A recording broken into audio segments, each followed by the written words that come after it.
excellent landing. It was a little bit rough there on Tasman, but you did great. Well, John, I'm going to go sit down and let you have a little fun with the audience for a little while. I will, and then we'll get you back out. Thanks, buddy. Chuck Robbins. Woo!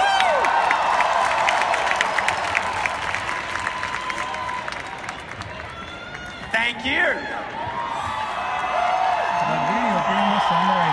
I want to thank you so much. This is probably one of the most wonderful moments of any person's life, when you have a chance to share with your entire Cisco family and my own immediate family how much fun the last 20 years have been. Thank you. When the team originally came up with this idea, I said, you know, I don't think any person should be recognized, because our success as a group has always been as a family. And so I was very hesitant about doing this. And I've never attended a graduation in my life. I didn't go to my high school graduation, I was on to college. I didn't go to my college graduation, I was on to law school. Didn't go to my law school graduation, I was on to MBA school. My MBA, I was on to business. And so I'm not real nostalgic. However, I do believe this time is different. This is a company that has set a pace in the #1 position in all the communication industry. It is very close to becoming the #1 company in all of IT.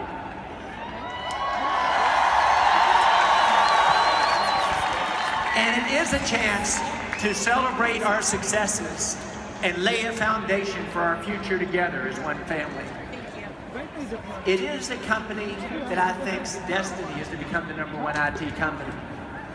A company that we have to be realistic. When a company's been so successful in high tech, the CEO transition, the leadership transition in our industry's been a disaster. And literally about 10 years ago, I began to think about how we'd do this differently. And 3 years ago, we began to talk to our board of directors, and the board began to set a pace for, as we made this transition, exactly in 3 years, how would we make this the best CEO transition in history? But more important than the CEO transition, how would we take a company that is the best in the industry and make it even greater together? We've always been the model for the industry, whether it's our acquisition strategy or our innovation strategy, how we beat our competitors, and we would be the model for the industry, not just on how this transition occurs from myself to Chuck. And Chuck's going to be an unbelievably good CEO. But it's how we make a change for the next generation here at Cisco. I look around and I see so many familiar faces. And as I said, it has been an honor. The leadership team at Cisco, how you all transitioned this company has been amazing.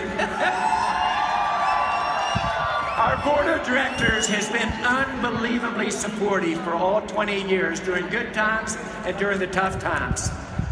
We've had literally 6 to 7 generations of leaders in many of the positions.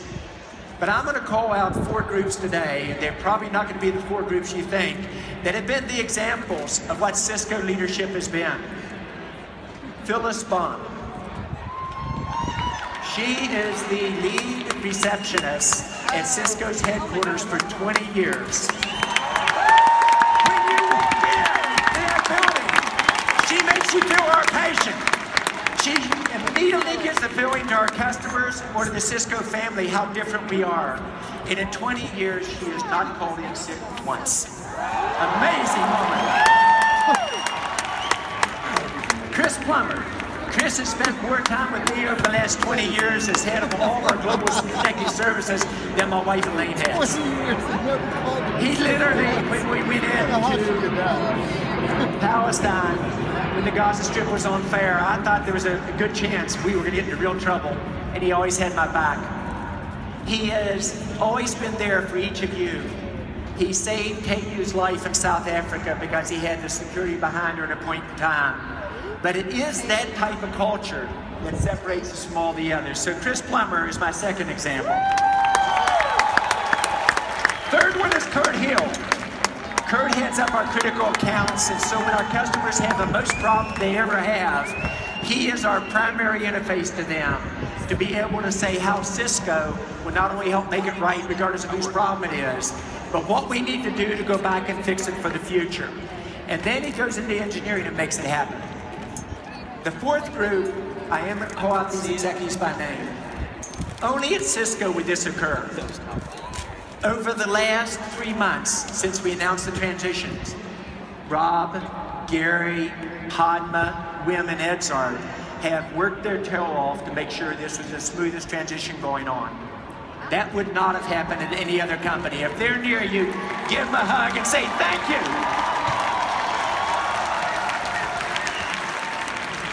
This next story is a little bit tough for me to tell, but it exemplifies so much because today many people said, John, just share us what it was like over the last 20 years. What are the lessons learned? What are the things that you learned, mistakes made, etc.? And how do we get our culture where it is today?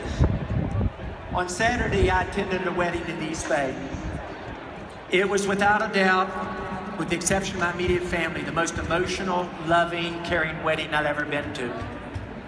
The two families came together in a very unique way. They cared for the bride and the groom. The groom met his wife online. He developed ALS, and at the wedding, he came down the aisle, literally in a wheelchair, unable to move his arms or his legs. And this was not a sad event, because it was an event where the families came together and these two young people were looking to the future and dealing with the world the way it is, and yet so positive about what they could do in the future. And as the bride walked down the aisle, she began to cry. And the young man began to cry too. And she pulled the tissue out and wiped his eyes because he could not. The point that I'm making is so much of what we do at Cisco is about values. It's about a family not looking to the past, but always looking to the future and coming together in a very unique way. And it was the happiest wedding outside my immediate family I've ever been a part of. And the icing on the cake was the minister who performed the ceremony came up afterwards and he said, John, I've been buying Cisco stock forever, and I'm very rich because of you all.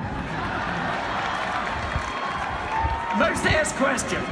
Many of you say, what did you enjoy doing most at Cisco? And I'd normally ask you for this, but I might get some embarrassing answers.